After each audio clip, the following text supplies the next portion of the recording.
name is Eric McLeod. And I'm Chris Holden. And this is LowBlowRadio podcast. It's Wednesday, November 25th. Sorry we missed last week, everybody. It's, crazy time of year and all that kind of stuff. But hey, we're back for another blow by blow. We watched AEW Dynamite tonight. And we'll just jump right into the blow by blow here.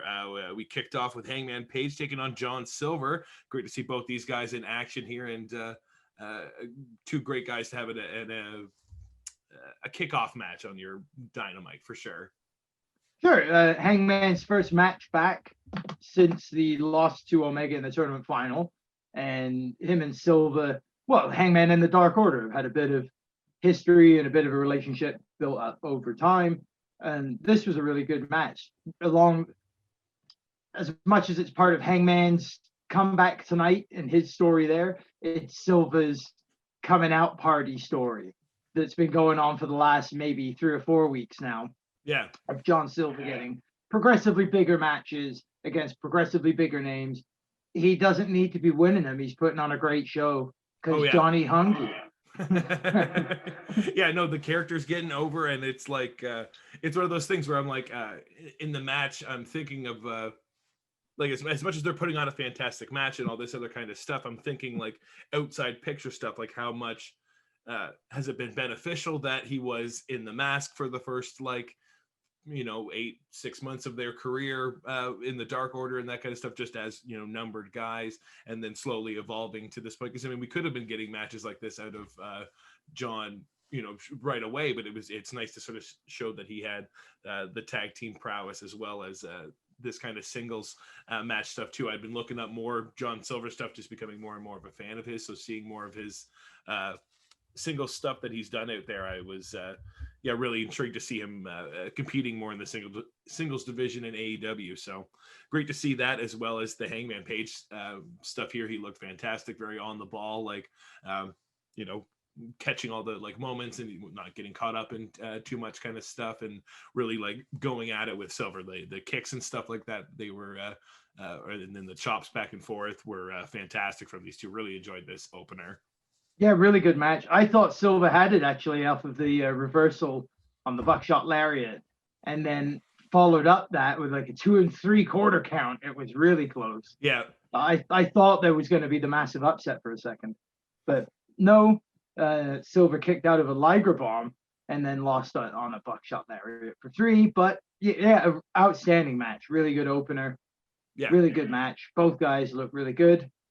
And then the Dark Order came in and not really an offer as much to Hangman to join them, but an offer of friendship, an olive branch of sorts.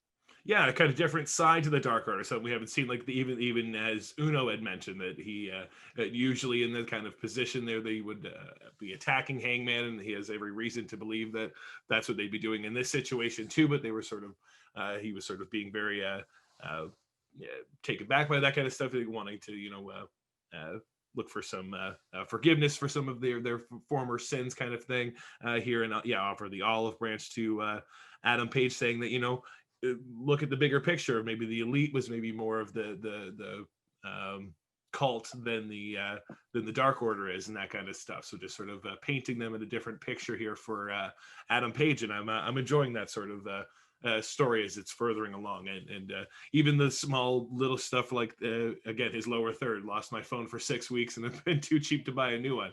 Like I say, I don't think he's tweeted in 6 weeks. They haven't mentioned it on BTE. Again, they're just that little element of the story is still ready to be played out whenever they're coming to that moment, right? So very, very intrigued by as this story is going to progress further. Then we got the first promo that I thought was just an oddball bit tonight, with Kenny Omega's "My dad's tougher than your dad" promo at the end of the day, which to me it felt like an Ultimate Warrior promo without didn't have the voice and the gruffness and the rambling, but it was kind of just as incoherent until he got to the point of "My dad's tougher than your dad," basically. So I didn't. I don't know. I guess I want more out of the oratory on Kenny Omega. We've had more from him before. Right. I just expected the. Fair enough. I think I'm gonna say some of this may have to play into the, like, a lot of the stuff he was referencing was specific to the Jon Moxley promo video from last week. So if you had missed last week's show, again, we said we weren't covering it here, that kind of stuff. The specifics that he was mentioning were again stuff that were covered in that kind of video package. So it sort of ties this to that. So again, but I could see from your perspective, if you hadn't seen that, it does maybe feel a little bit more you're waiting for him to get to the point kind of thing. So I could certainly see that perspective from this interview, but I'm super invested in this Kenny Omega cleaner character that he's just like committing to. It's just like this almost blind eye to everything else that's clouding over his vision as he's just sort of succumbing to this new character. I'm really enjoying the turn as it's subtly happening here, but yeah, I'm gonna say maybe not the strongest of all the Kenny promos or all that kind of stuff, but again, maybe we're saving that for what is to come. I just find him so cool, calm, and collected still, and I guess there's a certain thing with the cool, calm, and collected if it's delivered with the intensity, but I'm not feeling any intensity either. It's like the cockiness with that cool, calm, collected, but at the same time, that almost feels like no passion in the delivery. I'm sure it is character driven, and I'm sure this is what he is trying to portray it that way, but I'm almost left with feeling like it's a little bit flat in the way that it's delivered. Whereas Moxley, even when he's very calm and very cool with his delivery, there's still such a passion, and he's still burning with that intensity of it that I believe him. And I'm left with feeling sometimes like Kenny's walking a fine line between believability and just badly acting it. And tonight felt a lot like that, as opposed to even a couple of weeks ago when I thought it was a lot more. Again, it's still delivered with the same kind of personality and character, but I think it felt more believable a couple of weeks ago because I felt he was more leaning into that cocky arrogance. And for some reason I feel like he's teetering on that brink. Again, I'm not disagreeing or arguing that's a character thing. I think it probably is.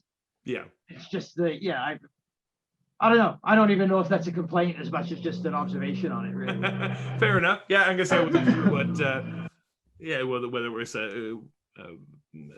maybe just like a nitpicky kind of thing that you were sort of clinging at there with Kenny's character, but we're maybe haven't seen the full completion of this until we get the match or the further this story goes, or maybe we won't for a few matches. He still hasn't got the further the completion of the story with Hangman. There's plenty more to be told with Kenny as he transforms and becomes the new cleaner, right? So we'll see what the evolution continues to be.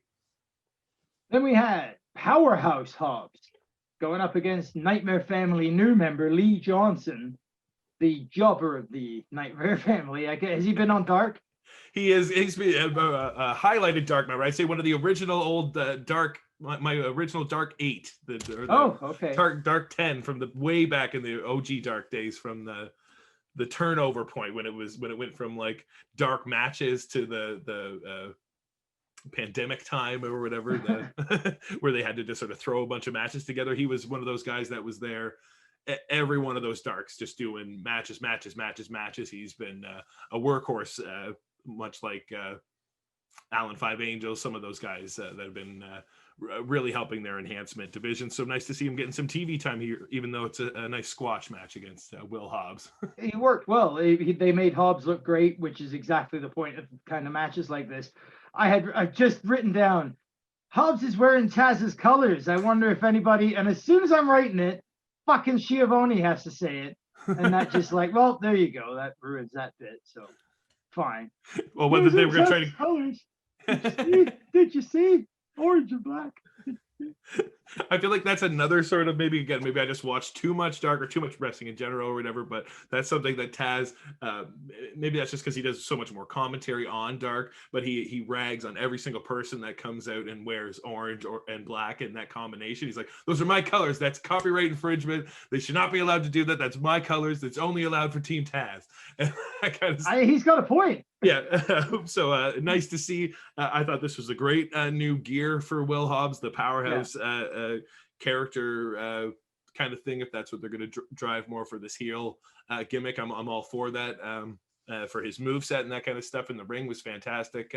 Something we've already seen from him, but more on the heel side, just sort of aggression all the way through. So yeah, looking really fantastic. And then I would say a interesting promo from Taz afterwards. Yeah, it's the blur the line thing again, right? Like reality versus we're breaking the fourth wall here, and Yeah. I don't care if I'm supposed to wrap it up and you cut my mic. I'm doing this bit. What I'll say at the end of the day is I do like Hook's introduction a lot more than Dominic's introduction into wrestling. Again, I think AEW bringing the kids in the right way with a better angle at the end of the day. But yeah, I could do without the Taz sneak attacking Cody while he's like giving it shots to the hard camera, referencing kayfabe things in the middle of a supposedly non-kayfabe spot. It doesn't make sense. It either break the fourth wall or you're not breaking the fourth wall. Like it's I totally agree. I could do without it. It's something that they just don't do often enough on AEW that it feels like it would okay, it's this kind of thing again, or that it's enough of a shock that it hasn't happened in wrestling or something like that. You're like, oh, they're finally doing it again. No, it's one of those. I don't know. I was watching some Quizlemania earlier today, and it could definitely come down to one of the questions was pet peeves in wrestling, and that could certainly be one of them. If I was making a little list of things, that's one of the tropes that I don't need to see that kind of thing anymore. I prefer just committing to your story and your product being, the stories and stuff that it is, right? You don't have to break that fourth wall right now, for me at least. It's wrestling, and we know it's wrestling. Yeah. I mean, it's as simple as that. FTR's promo later in the night is a good example of how it's done right. Yeah. We all know it's not real, right? We're all playing the game of suspension of disbelief. But I totally believe they want those belts. Yeah, a promo in character, playing it up like that works along those lines. Cody coming out in half, playing not Cody or Cody the boss, real Cody Rhodes. Yeah. But at the same time, referencing last week's match, we did love it. Yeah, it's silly. So totally agree. I could have definitely done without this. At least that way of doing this promo again. If you're just trying to advance this story, I think there's better ways to go about it that aren't necessarily this kayfabe breaking fourth wall stuff, because it just doesn't do anything for me in particular. So not the best sort of end to this, but I think still a fun match we'll get out of Powerhouse Hobbs and Ricky Starks when they get their rematch against Cody and Darby next week. Yes, at the big special happening. So we followed that up with an interview with Eddie Kingston quickly with Alex Marvez, kind of running down what happened between Pac's return and the kind of breakup of the family, the Death Triangle reforming and all that kind of stuff. He kind of giving his take on all that kind of stuff. Phoenix and Pentagon. He was like, I kind of I understand all that kind of stuff, and forgetting Pac's name, rattling off a bunch of different combinations, really showing that he really doesn't give much of a shit about Pac, which is pretty fantastic. And then I really enjoyed the end of this too, where you saw the intensity level go up as Jon Moxley entered the room. Getting right in Eddie Kingston's face, and you can tell this is obviously, without even having to say it, Moxley questioning Eddie whether it was him who had attacked him last week. That not being the case, at least Eddie's words saying, I got other business to be taken care of. If I was doing something like that, you'd know it was me. You know who it was, and you got your own business to deal with. So maybe that's what led him on his own path. Eddie is very persuasive. We've learned that in his time here in AEW. So maybe that's what led Moxley down his path later on this evening. But he was obviously convinced it was not Eddie Kingston in this case. Something about the look in his eyes. He believes him. I don't know why, but he believes him, yo. Yeah. So, that was the end of that showdown. And then we had match number 3, the Hybrid 2. Jack Evans and Angelico taking on Top Flight, Darius and Dante Martin. In should this have been the opener or well placed here? I'm gonna say I was like kind of changing it up. I don't like necessarily falling into the sequence of always having to have the hot tag opener. It is fun to have. This was, I definitely agree with that argument, because this was a fast paced one that maybe would have been a little better in that position, not as interrupted by the commercial breaks and that kind of stuff. The other match could have had pacing and that kind of stuff maybe a little bit better. So I would maybe agree in that sense, but I didn't mind it necessarily here. I kind of like the evolution of this story for Hybrid 2 as it's progressed from Dark onto Dynamite, and then obviously I think furthering into a feud with the Young Bucks and helping Top Flight get another big fantastic match against a high flying team, which obviously showcases their talent and keeps them out of kind of green territory right now. Yeah, I agree. It was a great match. I really enjoyed the match. I thought it was, to me, something was funny about JR pitching it as these two young green guys, and I wasn't sure which team he was talking about. I know he was talking about Top Flight, but you put the Hybrid 2 in the ring against SCU, and these two young green guys is the Hybrid 2 now. Like, they're not grizzled veterans that he sounded like he was trying to make them out as. That Navarro death roll looks absolutely fucking crippling. Oh, yes. How does he put that on and it doesn't break a guy's knee or at least pop ligaments? That looks awesome. What a good move. He's got great joint manipulation and that kind of stuff. They got really showing their hybridness as a tag team. Yeah. Great match. Really good match. Fun, like back and forth. And they both looked really good by the end of it again. And in the way that they utilize the time to showcase talent. Yeah. And it just to not put the good with the bad or the bad with the good. It's part of the knock on the way AEW have utilized the women's division, because they do such a good job of putting over fresh young talent when they want to. Yeah. And give them time. It just doesn't happen for the girls the same degree, right? Yeah, for sure. If it just comes down to, even in the basic sense of just 2 segs a night or 2 matches a night, something else that's giving them more glorification. Did we need 3 tag matches tonight on a show that could have had another women's match in this spot that could have filled that? Would it have been as entertaining? I don't know. Again, you got to keep the pace going and all that kind of stuff. So it's always a tough argument to call, but I certainly agree that they've shown they're good at getting people over. They just need to find the spots and the place to do it. Because I guess along that line, if I get the choice between that exact match that we saw as the third match of the night in the amount of time it got, or cut that in half and throw in a one-on-one girls match, or even in 2/3 or something, then they're both depleted and they both get withdrawn. So I guess I wouldn't want to change the format. Yeah. So then it does become, all right, a straight 1-for-1 swap, this match out and this match plugged in. Then is it going to be as good? We've seen that it always takes 2 in the ring to make the match. Yeah. Do they have another 2 once you've got Shida and Anna Jay going already in one match? I don't know. Yeah, especially, and then it's like, in on the way this card was placed out, like, do you replace it with the power, like with Hobbs and Johnson match, but then people complain about them doing short women's matches. So again, you got to give them time, but do they have women right now that can showcase enough really good time? Like, I think Diamante and Ivelisse are doing great, again, still on Dark, unfortunately, but to keep their tag role going, that they could be showcasing more of that on Dynamite as well. And maybe it's just time and place. Eventually they're going to be getting to Jade Cargill, and they're going to be getting to more stuff. Obviously Abaddon we'll get to later on and that kind of thing. So there's hope, hopefully, in the women's division. Hey, well, speaking of the women's division, it was Nyla Rose and Vicky Guerrero up You're getting so good at these transitions. I'm loving it. Yeah. It takes a little practice, but eventually we'll catch on. We're only doing 27 shows a week now. We'll get it eventually. No, eventually. Boy, that's just been my week. Sorry. No worries. No worries. We had to, I'm rapidly losing interest in the Jane Cargill thing just because I can't be sure where the fuck it's located. Weren't these two smacking Shida around in the crowd just before the last pay-per-view? Vicky and Nyla? Didn't they come up against Shida at the guardrail and be slapping her around a bit?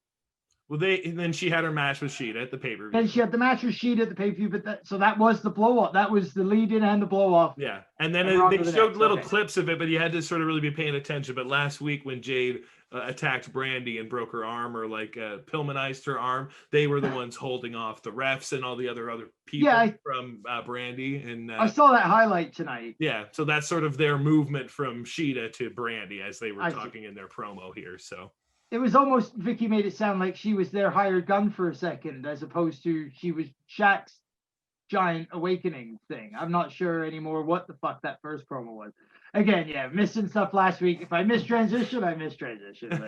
and then I can say I think that's what this was sort of letting everyone sort of know again what their sort of presence was last week. Again, that clip last week was such a quick. They were like, "Oh, something's happening in the back," and then they cut, and all you saw was Jade like powering over Brandy. You see Nyla and Vicky holding people off and all that kind of stuff. You're like, oh, what the hell's going on? Who's involved with who here? And there was nothing really explained. She gets Pillmanized and everything sort of moved on. We still haven't really heard from Jade or any of that kind of stuff. So this was the first kind of reveal as to sort of what's maybe furthering the story here. So yeah, Nyla and Vicky kind of staking their claim to Brandy Rhodes' crown, I suppose.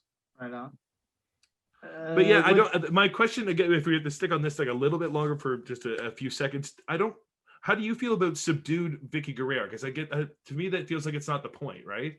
Exactly. The best part of it was the stupid maniacal like laugh at the end where she was so annoying. Right. Like, yeah. Vicky got over because she screamed, "Excuse me, excuse me, excuse," and it was so grating that you hated seeing her come on your screen. Yeah. While she's just the old lady that's got a loose connection to wrestling.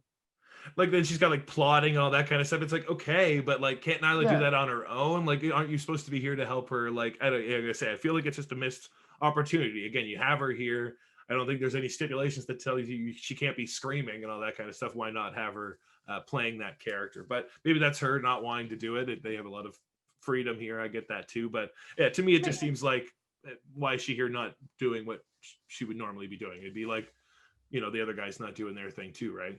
Well, at least show me glimmers of if you want to play the like an evil Dr. Claus-esque genius, show us that aside from just the like an inference within a promo that you're not the old thing, right? Like, but I agree with you. Tully Blanchard is still Tully Blanchard. Arn Anderson is still Arn Anderson. Jake Roberts is still Jake the Snake fucking Roberts. Yeah. So Vicky, be Vicky. Like, there was a reason I hated you so much. So no, for sure. And there's like, why not play up some of that heat and let it play off on Nyla as well, right? And if that's there's nothing wrong with repeating history in that sense if they can do it. And hey, we use that as a transition here with Tully Blanchard as we finally heard from him and the FTR. We haven't heard from them since the tag match, but this was a great sort of video package, getting their kind of rundown and their sort of need to get those AEW tag team titles back. Yeah, and again, the passion, the realism that comes across from these guys, despite the fact we're talking about wrestling. Yeah. I feel like the belts mean the world to them. That makes the belts feel important. That makes the matches feel important that they're going to have for the belts. Yeah. Like that's exactly what you want to do. Harley Race 101. I really enjoyed that. No, and I enjoy Tully as just the color character that he is. Just adding that extra little dimension to the team. Yeah, they're legitimacy. Very, very well together, like as a three-piece. So yeah, enjoying to see what we'll eventually see from the FTR when they reemerge, but nice to finally hear from them and know that they're definitely clamoring to get those tag titles back.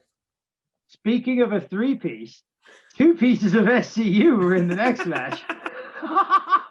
All right, we're really stretching here on this one. I'm gonna be pushing all night to see what kind of transitions we get here. Yes, we had SCU taking on the Inner Circle members of Chris Jericho and Jake Hager, and it was Christopher Daniels and Frankie Kazarian. Yes, thank you. Slipping on his name quickly there, but some good chemistry between these two in this matchup. A little bit caught up in the commercial breaks. I felt like their timing got a little off a little, but not a bad sort of a tag match. Maybe again, you could have pulled some of this time maybe to give it to Shida maybe a little later on because her match was a little bit short, but again, how much do you want to give Anna Jay? It's a balancing act. So, I mean, you know you could get a solid 11, 12 minutes out of SCU and Jericho and Hager, so why not let it happen? So, and nice to see Jericho in the ring. Obviously, you can tell him drinking in that Judas entrance more and more. The babyface turn is coming, the smile on his face. Good to see the full Inner Circle outside as well, all kind of getting along. That was nice to see as well. I really enjoyed the match. I thought it was great.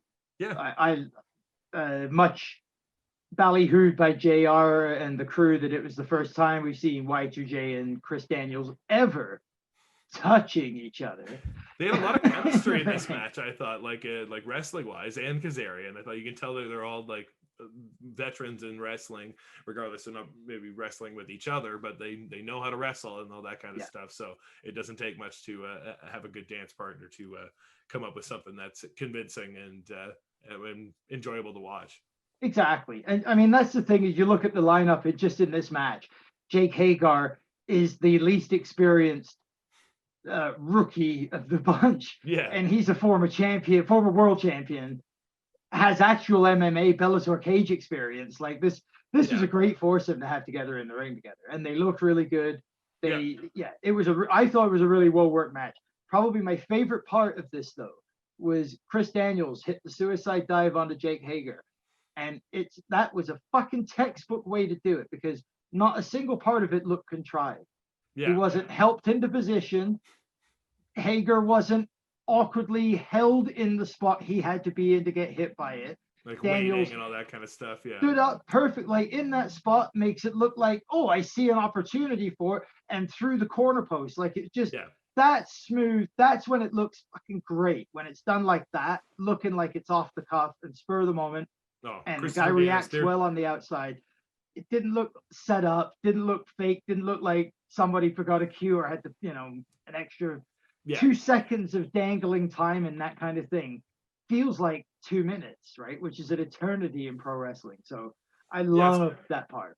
Yeah, I think they've done a really good job. I'm going to say, so we as wrestling fans have known of Christopher Daniels and Kazarian for a long time in other iterations and other companies and that kind of stuff. But they've done a very good job as cementing them as a very veteran tag team in AEW, from being the first tag team champions as well as how much commentary puts over their veteran status and how much they work with the other teams and those kind of things, and their work with Scorpio Sky as well. So no, I think a great showcase for a solid team like that to go up against a veteran like Jericho as well as Hager. So you're going to get a good solid clash out of all four of these guys, and then showing the sort of unity of the inner circle as their interference. Obviously the numbers game was too much for the SCU, as MJF was able to get the punch in with the diamond ring, and Jericho with the Judas effect, allowing Hager to get the roll-up pin on Christopher Daniels. But obviously seems like the feud is still not over though, because next week we're going to get Jericho and Kazarian, which I think will be a great one-on-one match as well. Kaz attacked MJF post-match, right, because he used the ring and hit that sneak attack. So that called on the whole inner circle and another kind of show of their allegiance to each other. They all beat the shit out of Kazarian for that. So yeah, next week we get another big match on that card, their first ever one-on-one encounter. Here's a question though, on the history of wrestling and how changes of courses of things if they go differently. As you mentioned, Daniels, we know he was wrestled in WWE, but never came across when he was supposed to. Yeah. How different would everything have been? How different would this match have been tonight if he had been the higher power as he was supposed to be? Right. Yeah. Wow. Who knows? Right. Yeah. History. Who knows what kind of history would have been different if they'd really committed to a push or something like that for him. If the fans would have got behind it, who knows? Like, you knew the wrestling talent was there, but like, who knows whether the fans would have got behind it. But you would have been able to cut the promos, and it was certainly one of those. I'm going to say this is a totally off track sort of tangential thing with that very specific thing. But that always felt more like WWE booked into such a corner that it had to be someone so big, or like the only kind of letdown you could have is Vince, where it was just like, oh, well, it's Vince, and of course it's Vince, and we're just continuing more Vince corporate shenanigans and that kind of stuff. So it was either, pop something huge, you bring Dr. Death Steve Williams or something like that, or whatever it's gonna be, but like you just couldn't quite I don't know if Daniels would have been that who knows? Like You could never in hindsight, but who really knows? It could never have been, it was me, Austin, it was me all along if it had been Christopher Daniels, because you'd have had 85,000 people in the arena saying, who the fuck are you? Yeah. But the only other person, the only wrestler that would have worked, which was a complete no-go and never would have happened, but to do the exact same promo and it was a wrestler reveal, would have been Sting. It was the only way to go. Right. It could have been somebody that actually would have been a reveal that would have been a massive holy shit for everybody. What about everybody else had already been done at that point, right? He was the only one that hadn't at that point come over.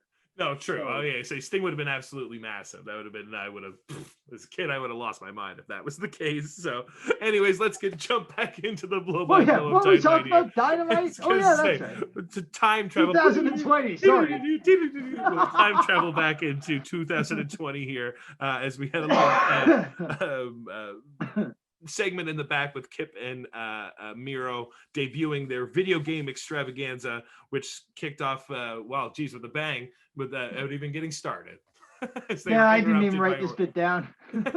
They were quickly interrupted by Orange Cassidy. That quickly turned into a brawl, leading into this obviously furthering the feud between Kip and the best friends, or Kip and Miro and the best friends, and Orange Cassidy. So and Miro and a cameraman apparently. Yes, he wants to get his hand on everybody. So we'd imagine majority of these guys will all end up in the big Diamond Ring Battle Royal next week, which I think will be an interesting matchup. Again, I don't think they necessarily mentioned whether MJF is putting the ring on the line for it. Did they say that? I'm gonna say he has to defend his ring. Okay. He's in the match and he's looking. I saw that he was in the match, so I was curious if he was defending, because I think that's going to play in very specifically who ends up taking it. He and Sammy, they said, were the two Inner Circle members that will be in the match, and so MJF is defending his ring. Sammy's the only other Inner Circle buddy he's got. I think that's very, very telling. Very, very telling. But hey, it could be Hangman. It could be Colt Cabana. Who knows who ends up walking away with that diamond ring? We'll find out next week. But yes, we had this brawl. And then we jumped over to the second attempt at trying to get this contract signing happening. We had Tony Schiavone in the ring with the belt, letting everyone know, we had a bit of kerfuffle last week, but hey, we're going to try once again to get this contract signed. And we get the big Kenny Omega entrance as we are slowly getting used to it. It's becoming more and more boisterous every single time. I'm surprised they're able to top it. Wrestling Observer Hall of Fame was the big topic this week, which was awesome because if anyone else listens to Jim Cornette, he has been pretty solid in talking about that for about 7 straight days now. He's not a fan. And so I thought that was absolutely hilarious that they leaned into that so hard tonight. Oh, for sure. They were mentioning it again. Like I said, I wouldn't touch on too much of last week's one or whatever too, but he was pumping a bunch of that last week too in the PWI and those kind of things. And the North Carolina thing is just getting insane at this point. I'm just loving it. It's amazing. And something you knew visually was going to be coming eventually with that sort of shadow image of Kenny. You're like, oh, eventually you could tell a great story where you have another shadow appear in this tunnel here with Kenny. And hey, they obviously didn't want to wait too long to have that take place, because Kenny was waiting in the wings, ready to come out, and the shadow figure appeared behind him, and that looked a hell of a lot like Jon Moxley. And he attacked him, tossed him through the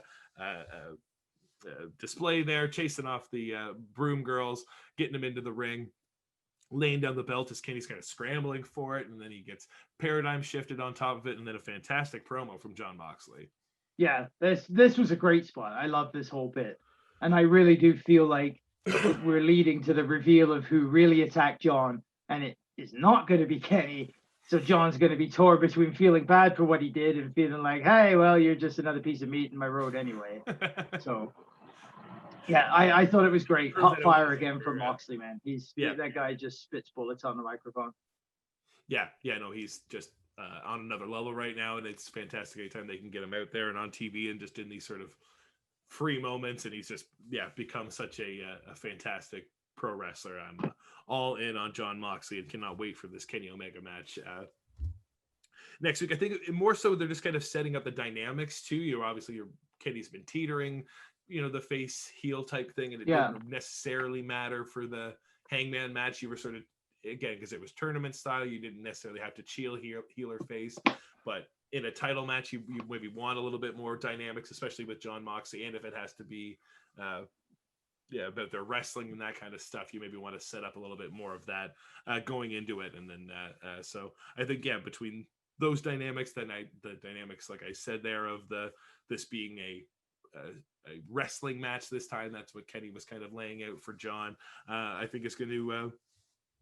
It's just enough intrigue for me for next week. I'm very excited to see what ends up happening as winter is coming for AEW. Yeah, no, the card's huge, but this match, they've done a really good job of building it up to a good degree in a very short amount of time. So, yeah, looking forward to it a lot. Then we got women's championship action. Hikarushimada taking on Anna Jay with Tay Conte with the Dark Order. It was a pretty good match, I thought. I enjoyed it. I find it so hard to get into Hikaru Shida because we get these great one-shot matches with her. Yeah. They're good matches, but they're one-shot deals, not really part of a large storyline. If there is a storyline attached to it, it runs for a week, 2 weeks.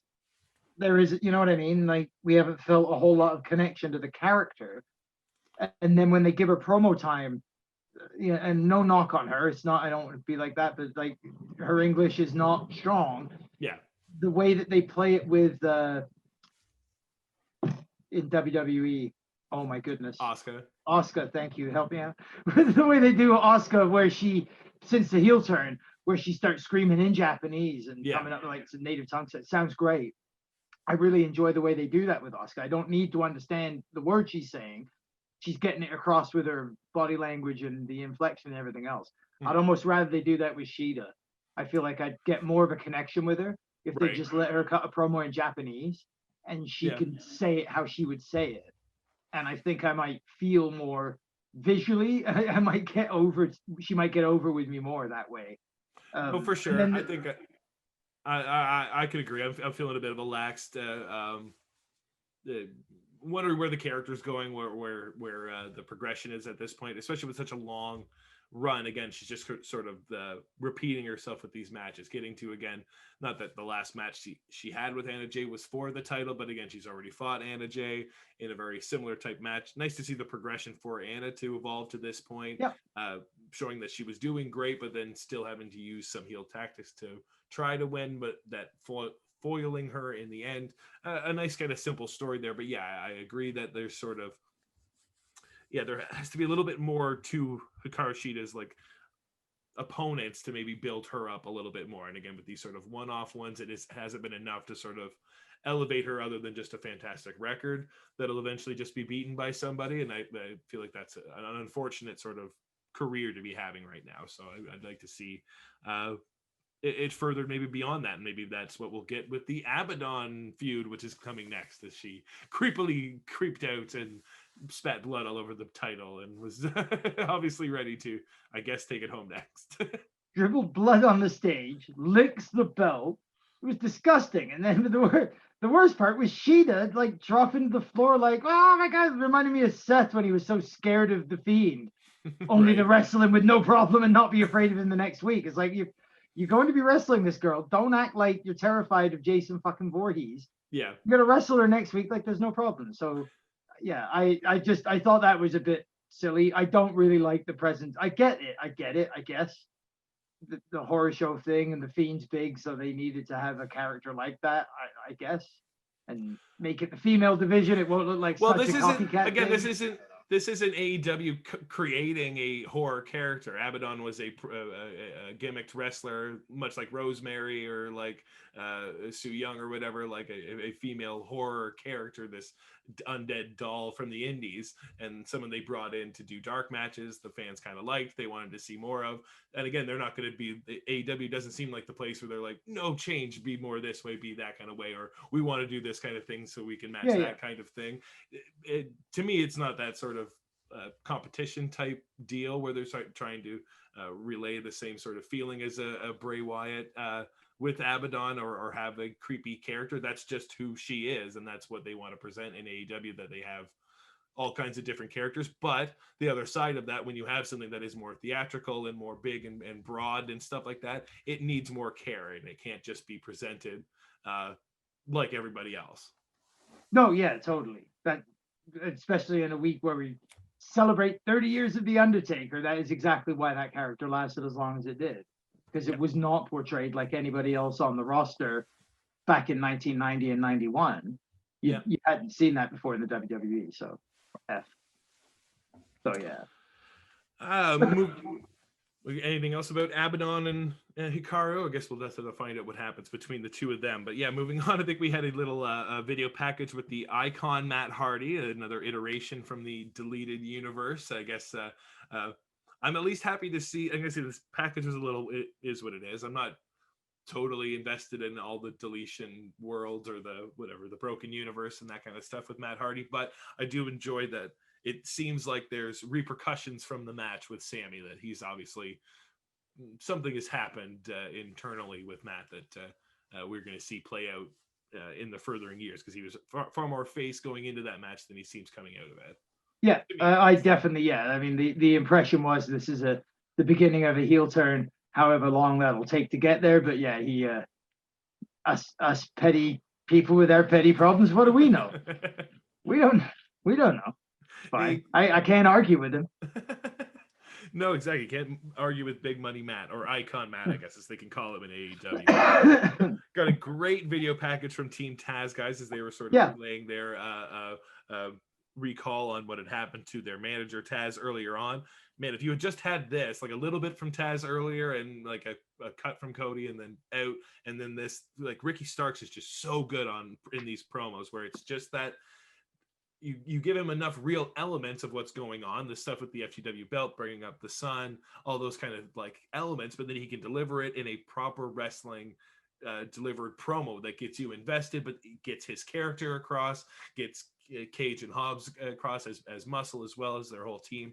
He just gets fucking wrestling. Ricky Starks is just so fucking good. Not that Taz doesn't get wrestling either, but that promo was just put together poorly, in my opinion of like how I like to drink in wrestling in that sense. So this was far more up my lane. I really, really enjoyed this from Ricky. Taz's days with the live mic and cutting the edgy promo, it's not ECW again. We're not in 1994 or 5 now, right? So Taz's days of that are behind him. What Ricky Starks did is a lot more along the lines of what John Moxley can do, Pat can do. Like, it's delivering a proper promo, properly pro wrestling wise. Like Kevin Owens is probably the best example over in WWE now that Samoa Joe's been so homogenized sitting behind the desk. Unfortunately, yes. Eddie Kingston's another one that can just do it. Yeah. Right. It's the same, that cadence, the style they have for it. It's absolutely flawless. Like, it's so fluent. It sounds so realistic. No, you can tell he has just the character down, and I could totally believe those rumors that were coming out this week of how WWE was just as quick to try to snatch him up as AEW was. So I think this was a great get for them, and nice to see him getting a push here with the Team Taz stuff. And I will say, excited for that match next week. But yeah, I do think they could use some work on their green screens, though. I think our green screen looks a little bit more impressive now. Their clipping might be better and more consistent, but the green screen was not convincing, and it was like old too. You didn't believe they were in like a hotel lobby or whatever the fuck that was supposed to be? No. 100% sure either, yeah. Anyone who thought that was real, this is a real studio. Yeah, oh, yes. That wasn't, I mean, none of that's happening. That's not green at all. Don't look in my armpits. Anyways, we can jump over to our main event, Butcher and the Blade taking on their former friend Ray Phoenix. He teams back up with Pac and his brother Pentagon L0M in the corner as Death Triangle has reformed here to take on the Butcher and the Blade in a grudge match of sorts. And the bunny, don't forget the bunny. Eddie hit the commentary table, which was great again. I like him on commentary as much as I like him in the ring, to be honest. Yeah. Really, I thought it was a really good match. Pac looks great. Doesn't look like he's lost a step. Like, absolutely phenomenal still.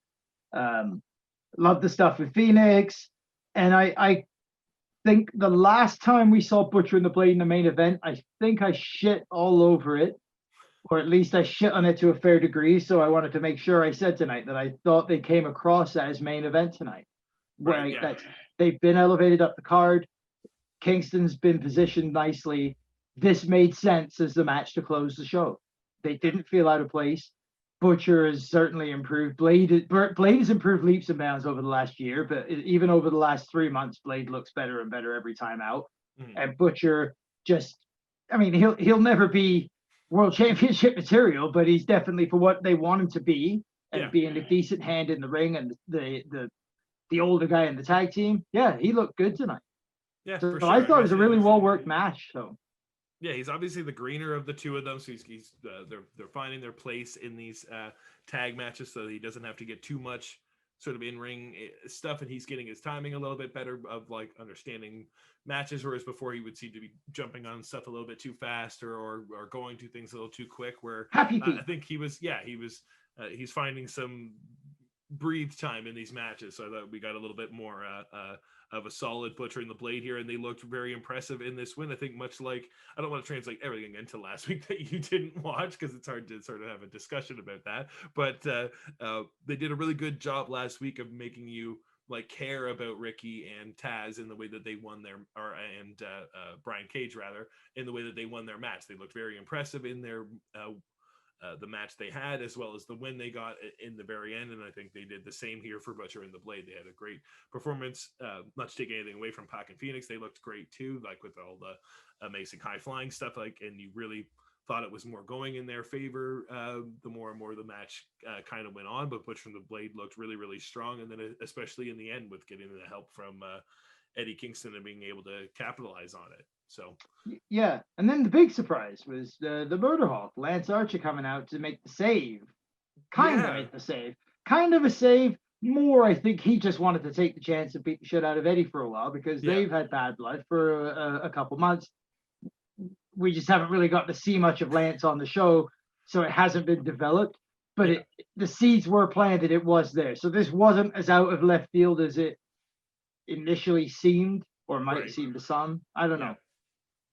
Yeah, no, I enjoyed it. I like the you don't necessarily have to be just feuding with one person. It makes sense that like when Pac came back to get in Eddie's face last week, it was because he was upset that he had done this to his friends and he wanted to reform them, and we kind of got a bit more of that last week when he eventually took on Blade and then reformed Death Triangle, and then this conclusion here where anytime the two of them bring each other up, they constantly bring up, well, I never actually got eliminated from that match, you didn't actually eliminate me, all that kind of stuff. So that feud is, just you're waiting for the other shoe to drop for when they were going to eventually get these two in the ring together. So it was just a matter of time, and if they were going to use not only that match but this moment in time to maybe start turning Lance Archer, I'm fine with that too. If they need more big faces, or maybe it wasn't even a face turning, just a big monster push where he's just destroying people because he's angry and pissed off. I think he looked like awesome, like that smash at the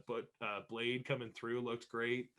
The other slam looked a little sloppy, but he's always a bit of a all over the place powerhouse guy. But it looked like a big guy dishing out big, powerful, painful moves. Yeah. So I was into that. I didn't have a much of it. I mean, I tend to look at AEW as we have baby faces, we have heels, but we're not going to lean too heavy on it. It has to be faces versus heels. Yeah. Faces might take on another baby face. There might be a heel has a problem with a heel. So I don't like, it's particularly in this one, because I don't necessarily see him aligned himself with Pac and Phoenix. It just was an opportunity to get a guy I want to get. Yeah, it wasn't like Will, like where it's very specific the way Will had like, no, I don't need the help from Cody and Darby. I am joining Team Taz in the offer that they have given me. Like, and then in the sense here where like, no, they just have animosity between them. It doesn't matter who the opponents were. I just want to get my hands on Eddie because he's in the ring, and I found the opportunity to do so. So, no, I can enjoy that the layers and levels to the characters there. They don't have to be as cut and dry. So on the whole, I thought it was a decent show. I thought all the matches were solid. All the matches were good. I just had a couple of the promos I was like, meh. Yeah. But again, it's all built like this is the go home technically for next week's enormous pay-per-view level show. Yeah. And I can't wait for it. I'm really looking forward to next week, and No, they got a stacked card, and I think they did a pretty decent job getting you pumped and ready for it. Not to again push too much of the people you are going to see next week, but then the other people you want to make sure you're keeping eyes on, like Hangman and Pac and Eddie and stuff like that. So no, I think really showcasing, and I can't wait for winter to come next week. We'll have to bundle up and get our. You're always usually bundled. I'm bundled up. I'll get my snow jacket on and my winter toque, and we'll be all ready for winter next week when we do our blow by blow of AEW Dynamite. But I think that wraps it up for this week. Chris, let everyone know where they can hear us. You can hear us live on the radio every Wednesday night at 7 o'clock, 88.7 The River FM. You can get it on the internet if you can't get it on the radio, 887theriver.ca. And you can listen to this podcast in audio, fuck me, in audio format without my beautiful face on sounder.com, and it goes out to all the other podcast sites from there. That's right. You'll be missing out on our fantastic mustaches that we've been growing here. Fuck the mustache. This is just humiliating, the little bit of fluff I managed to grow on my lip in 3 fucking weeks. I don't want to talk about it. Fair enough. Well, thank you for watching here on YouTube. You can like, share, and subscribe. Ring the little bell, lets you know when new videos go up. Get in the comments. Let us know what you are excited for. Winter is coming next week with AEW Dynamite, and we'll be back with Blow by Blow here on Low Blow Radio Podcast. Adios, amigos.